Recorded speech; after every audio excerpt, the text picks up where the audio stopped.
بسم الله الرحمن الرحيم. الحمد لله والصلاة والسلام على سيدنا محمد وعلى آله وأصحابه أجمعين. الحمد لله والصلاة والسلام على سيدنا محمد وعلى آله وأصحابه أجمعين. أما بعد فأعوذ بالله من الشيطان الرجيم. بسم الله الرحمن الرحيم. وقال ربكم ادعوني أستجب لكم إن الذين يستكبرون عن عبادتي سيدخلون جهنم داخرين. وقال النبي صلى الله عليه وسلم ادعوا الله وأنتم موقنون بالإجابة. وقال النبي صلى الله عليه وسلم الدعاء مخ العبادة. صدق الله وصدق رسوله النبي الكريم. اللهم صل على سيدنا ومولانا محمد وعلى آل سيدنا ومولانا محمد وبارك وسلم. اللهم صل على سيدنا ومولانا محمد وعلى آل سيدنا ومولانا محمد وبارك وسلم. میرے قابل احترام بزرگوں اور عزیز بھائیوں،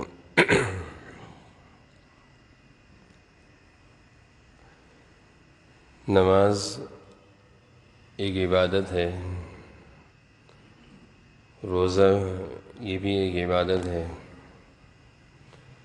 حج، زکوٰۃ، نفلی صدقات، نفلی عبادت، نوافل، ذکر اذکار، یہ ساری عبادتیں ہیں۔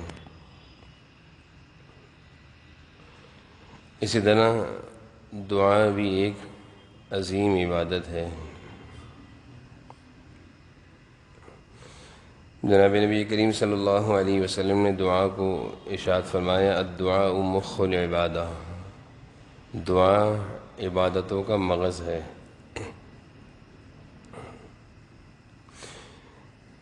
جسمانی اعضاء سارے کے سارے درست ہوں اور انسانی دماغ درست نہ ہو تو اس جسم کی بقا مشکل ہے۔ ہاتھ پاؤں صحیح سالم ہوں، آنکھ سے بھی صحیح دیکھتا ہو، زبان بھی صحیح ہو، لیکن دماغ درست نہ ہو، بیماری ہو تو سارا جسم بیکار ہے۔ بسا اوقات دماغ کی بیماری کی وجہ سے انسان زندہ بھی نہیں رہتا۔ اسی طرح ساری عبادتیں بے جان ہیں اگر ان میں دعاؤں کی عبادت نہیں۔ دعا ہے تو ساری عبادتوں میں جان ہے، دعا نہیں تو عبادتیں بے جان ہیں۔ جناب نبی کریم صلی اللہ علیہ وسلم ارشاد فرما رہے ہیں الدعاء مخ العبادہ، دعا عبادتوں کا مغز ہے۔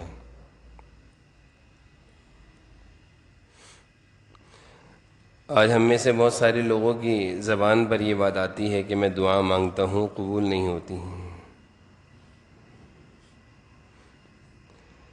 لیکن ایک جملہ اور بھی ہے کہ دعا مانگتے ہیں کیوں قبول نہیں ہوتی۔ اس طرف ہماری توجہ نہیں ہے۔ دعا مانگتے ہیں قبول نہیں ہوتی، دعا مانگتے ہیں کیوں قبول نہیں ہوتی، یہ بھی تو سوچنا چاہیے۔ جبکہ اللہ تعالیٰ قرآن میں ارشاد فرما رہے ہیں ادعونی استجب لکم، مانگو میں قبول کروں گا۔ جناب نبی کریم صلی اللہ علیہ وسلم ارشاد فرمایا ادعوا اللہ وانتم موقنون بالاجابہ، اللہ پر یقین رکھتے ہوئے دعائیں مانگو، قبولیت کا یقین رکھتے ہوئے دعائیں مانگو، قبول ہوں گی۔ لیکن ہم اس عظیم عبادت سے محروم ہوتے جا رہے ہیں، نا امیدی اور مایوسی بڑھتی جا رہی ہے۔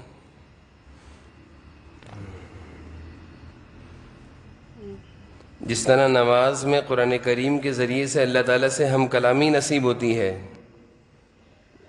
دعاؤں میں اپنی حاجتیں اللہ کے دربار میں رکھنے میں بھی تو اللہ تعالیٰ سے ہم کلامی بات چیت کی توفیق نصیب ہوتی ہے.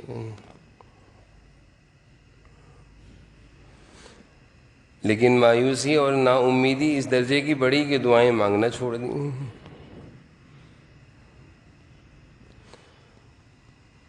اور چھوڑنے کی ایک ہی وجہ ہے کہ قبول نہیں ہوتی.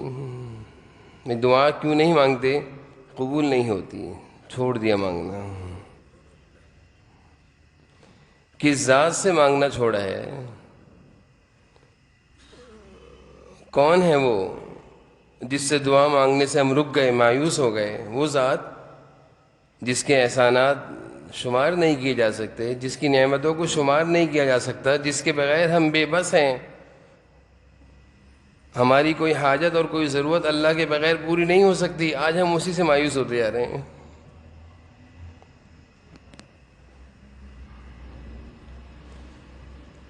دعا تو اتنا بہترین وسیلہ اور اللہ سے ملانے کا ایک راستہ تھا کہ ہم اپنے بہت سارے مسائل اس عمل کے ذریعے سے حل کرا سکتے تھے. لیکن نا امیدی اور مایوسی اللہ تعالیٰ سے ایسی بڑھی کہ مانگنا ہی چھوڑ دیا، اس دروازے کو چھوڑ دیا.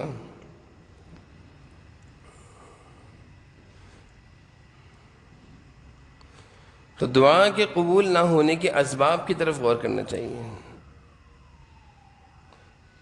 دعا کی لذت سے محرومی کے اسباب کی طرف غور کرنا چاہیے کہ کیوں میرا دل نہیں چاہتا دعا مانگنے کا، کیوں میں اللہ تعالیٰ کے سامنے اپنی محتاجی اور بے بسی کا اظہار نہیں کرتا، کیوں اپنی فقیری اور اپنی غربت اور کمزوری اور بے بسی اور بیماری کا اظہار اللہ کے سامنے کیوں نہیں کرتا.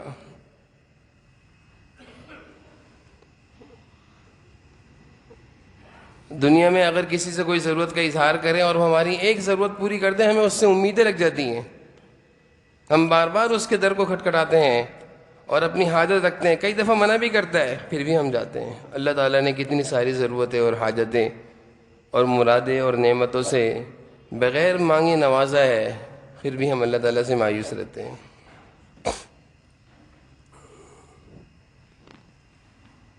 تو دعا کے قبول نہ ہونے کے اسباب اور دعاؤں میں دل کا نہ لگنا، مانگنے کی لذت دل میں پیدا نہ ہونا، اس طرف غور کرنا چاہیے.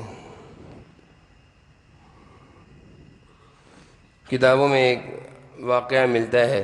بنی اسرائیل کے ایک بڑے عالم تھے. اپنی کتابوں میں پڑھا تھا کہ جب اللہ تعالیٰ کی کوئی نافرمانی ہوتی ہے تو پکڑ آتی ہے، قانون خدا بندی ہے.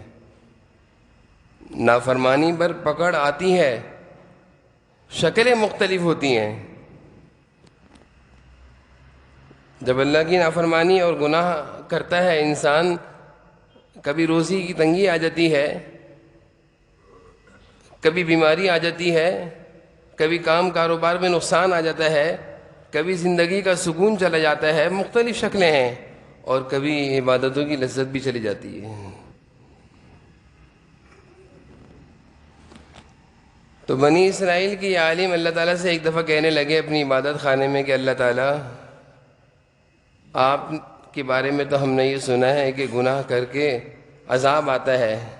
میں نے ایک گناہ کیا، کوئی عذاب نہیں آیا، پکڑ نہیں آئی. اللہ تعالیٰ نے دل میں فوری طور پر یہ بات ڈالی کہ تم نے جو گناہ کیا تھا اس پر تمہاری پکڑ ہو چکی ہے. گناہ کیا تھا؟ عبادت خانوں سے نکلا نہیں کرتے تھے. ایک دفعہ نکلے تو کسی غیر محرم کو، کسی خاتون کو نظر بھر کے دیکھ لیا، لذت کی نگاہ سے دیکھ لیا، جو کہ ناجائز و حرام ہے. تو اس گناہ کے بعد کہنے لگے اللہ آپ کا عذاب تو نہیں آیا؟ اللہ نے فرمایا عذاب تو آ گیا ہے. سوچنے لگ گئے کیا عذاب آیا ہے.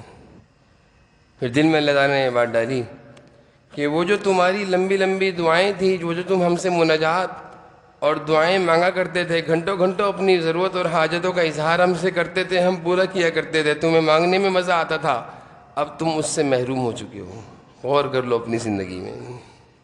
احساس ہو گیا، توبہ اور استغفار کی طرف متوجہ ہو گئے اور کہنے لگے ہاں اللہ، تیرے عذاب کی پکڑ اور گناہوں کی سزا مختلف ہے۔ میں پہلے تجھ سے مانگا کرتا تھا، مزہ آتا تھا، اب نہیں مانگ رہا میں۔ تو بزرگوں کے ارشادات ہیں، وہ فرماتے ہیں کہ اللہ تعالیٰ سے کہو کہ مناجات کی لذت نصیب فرما۔ مناجات، اللہ تعالیٰ سے آہ وزاری، گریہ وزاری، اپنی حاجت اور ضرورت کا اظہار کرنے کو مناجات کہتے ہیں۔ اللہ والا فرماتے ہیں اللہ تعالیٰ سے کہو کہ اس کی لذت نصیب فرما۔ جب اللہ تعالیٰ سے مانگنے کی لذت نصیب ہو گئی تو انسان پھر اوروں کی در پہ نہیں جاتا، اس کو پھر اللہ تعالیٰ سے مانگنے میں مزہ آتا ہے۔ اور یہ بھی اللہ تعالیٰ کی شان ہے، وہ غیور ہیں، وہ اس بات کو ہرگز گوارا نہیں کرتے کہ ایک بندہ ان کے در کا سائل بنا ہوا ہو اور وہ اس بندے کی حاجت و ضرورت پوری نہ کرے اور وہ بندوں کے در پہ جائے۔ اللہ کو یہ بھی منظور نہیں ہے۔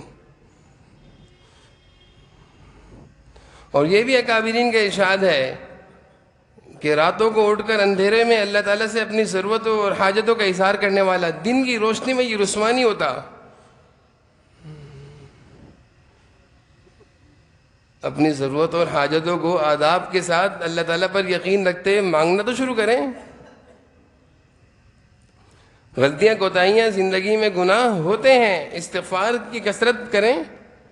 کہیں ایسا تو نہیں ہے کہ ان گناہوں کی نحوست کی وجہ سے ہم اس عظیم عبادت سے محروم ہو گئے ہیں۔ قرآن کی تلاوت کرتے ہوئے نظر آتے ہیں، نوافل پڑھتے ہوئے نظر آتے ہیں، روزے کی عبادت بھی زندہ ہے، قرآن کی تلاوت کی عبادت بھی زندہ ہے، نماز کی عبادت بھی زندہ ہے، لیکن اس عظیم عبادت یہ زندہ نہیں ہے۔ اس کا مانگنا ہمارے درمیان سے ختم ہو گیا ہے۔ اللہ تعالیٰ سے اپنی حاجتوں کا اظہار کرنا، اپنی بے بسی اللہ کے سامنے رکھنا اتنا مشکل ہوتا ہے کہ سلام کے بعد، جب نماز کے بعد دعا کی قبولیت کا حدیث میں آیا ہے، ہم اس موقع پر بھی دعا نہیں کرتے، سلام پھرتے ہی بھاگتے ہیں۔ ایک عبادت کر لی، ایک چھوڑ کے بھاگ گئے۔ ایک عبادت، نماز کی عظیم عبادت کر لی، ایک عبادت کا موقع تھا، دعا چھوڑ کے بھاگ گئے۔ جلدی اتنی ہے۔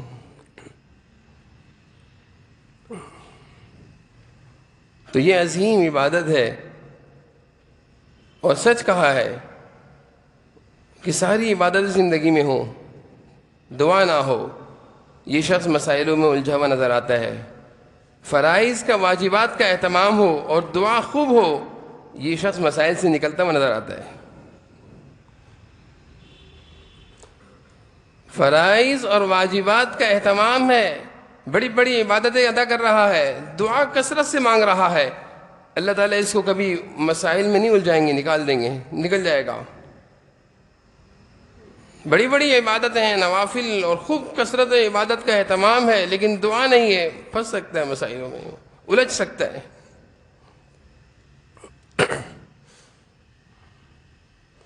تو جناب نبی کریم صلی اللہ علیہ وسلم اس دعا کے بارے میں ارشاد فرما رہے ہیں، ادعوا اللہ، اللہ تعالیٰ سے مانگو، وانتم موقنون بالاجابہ، قبولیت کے یقین کے ساتھ مانگو کہ قبول ہوگی۔ امام بخاری رحمۃ اللہ علیہ کی والدہ ایک نیک خاتون تھیں، کتابوں میں واقعہ لکھا ہے، حالات بخاری۔ بچپن میں ہی نیت کر لی تھی کہ میرا بچہ جب پیدا ہوگا، اللہ بیٹا دیں گے تو دین کے لیے وقف کر دوں گی۔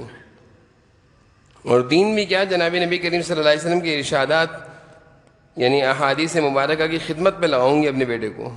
جب یہ پیدا ہوئے تو نابینا تھے، ماں کی تو ساری حسرتیں اور ارمان ٹوٹ گئے۔ اللہ میں نے تو کہا تھا یہ بیٹا میرا آپ کے دین کی خدمت کرے گا، یہ تو نابینا ہے، یہ کیا خدمت کرے گا، تو دوسروں کا محتاج بن گیا، اس کو تو خود سہارا چاہیے۔ پریشان رہتی تھی والدہ کہ میری حسرت اور تمنا جو تھی بیٹے کے بارے میں کیسے پوری ہوگی، بیٹا نابینا ہے۔ اللہ تعالیٰ سے کہتی رہتی تھی کہ کیسے پوری ہوگی۔ ایک رات امام بخاری رحمۃ اللہ علیہ کی والدہ اللہ تعالیٰ کے دربار میں پوری رات سجدے میں پیشانی رکھ کر روتی رہیں کہ اللہ میری حسرت تو ہی پوری کرے گا، میری ایک تمنا تھی تجھ سے پوری ہوگی، میرا ایک ہی بیٹا ہے، میں اس کو تیرے حبیب صلی اللہ علیہ وسلم کے ارشادات کی حفاظت پر لگانا چاہتی ہوں، اللہ یہ تو نابینا ہے، کیسے یہ کام کرے گا، تو اس کی بینائی بحال کر دے، تو اس کی بینائی بحال کر دے۔ ساری رات کہتی رہیں، صبح ہوئی، سجدے سے امید کے ساتھ پیشانی کو اٹھایا، جا کر بیٹے کو جگایا تو بیٹے کی آنکھوں میں بینائی آ چکی تھی۔ پھر اللہ تعالیٰ نے اس بیٹے کو ایسی بینائی دی اور ایسا بینا کیا کہ اس نے ساری دنیا کو حدیث کی روشن سے اجالا کر دیا، روشن کر دیا۔ امام بخاری رحمۃ اللہ علیہ، ماں کی پیچھے دعائیں تھیں، ادعوا اللہ وانتم موقنون، یقین سے مانگو اللہ سے،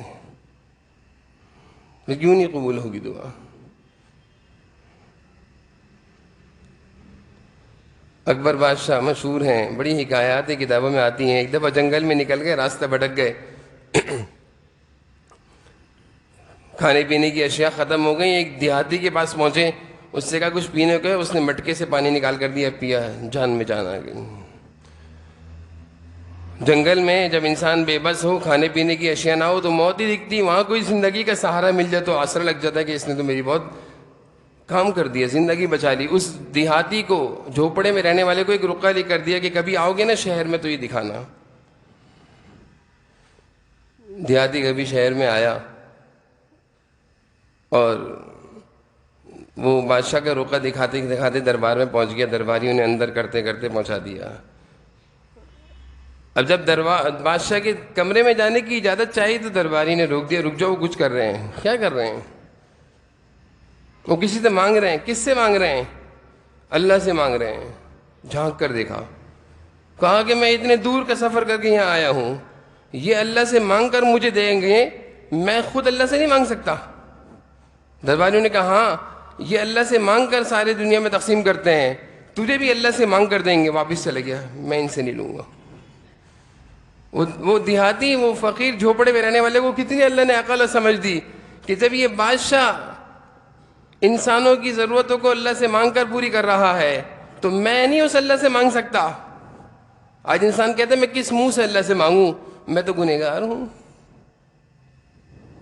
میں تو گنہگار ہوں۔ تو کس منہ سے کھاتے ہیں اللہ کی روزی؟ بھی تو کھاتے ہیں اللہ کی اسی منہ سے۔ یہ دھوکہ ہے، یہ شیطانی دھوکہ ہے جو اس عظیم عبادت سے ہمیں محروم کیا ہوا ہے۔ قرآن اور حدیث کے مجموعے سے معلوم چلتا ہے کہ دعا ایک عظیم عبادت ہے۔ جیسے ہم نماز، روزے، زکوٰۃ اور حج کا اہتمام کرتے ہیں، ان ساری عبادتوں میں جان آئے گی تو دعاؤں سے آئیں گی۔ اس عبادت کا بھی اہتمام کریں، اپنی مرادیں، اپنی حاجتیں اپنے اللہ کے سامنے رکھنا سیکھیں۔ اللہ کو وہ بندہ پسند ہے جو اللہ کے سامنے اپنی ضرورت اور حاجتوں کو رکھتا ہے، اور وہ بندہ جو لوگوں کے سامنے اللہ سے مانگتا ہے، کل قیامت کے دن اللہ تعالیٰ اس سے بات بھی نہیں کریں گے، اس کے چہرے پر کھال بھی نہیں ہوگی، زخمی چہرہ لے کر اللہ کے سامنے آئے گا۔ کیوں؟ دنیا میں لوگوں سے مانگا کرتا تھا، اللہ سے نہیں مانگتا۔ احادیث کا مجموعہ ہے، خلاصہ ہے۔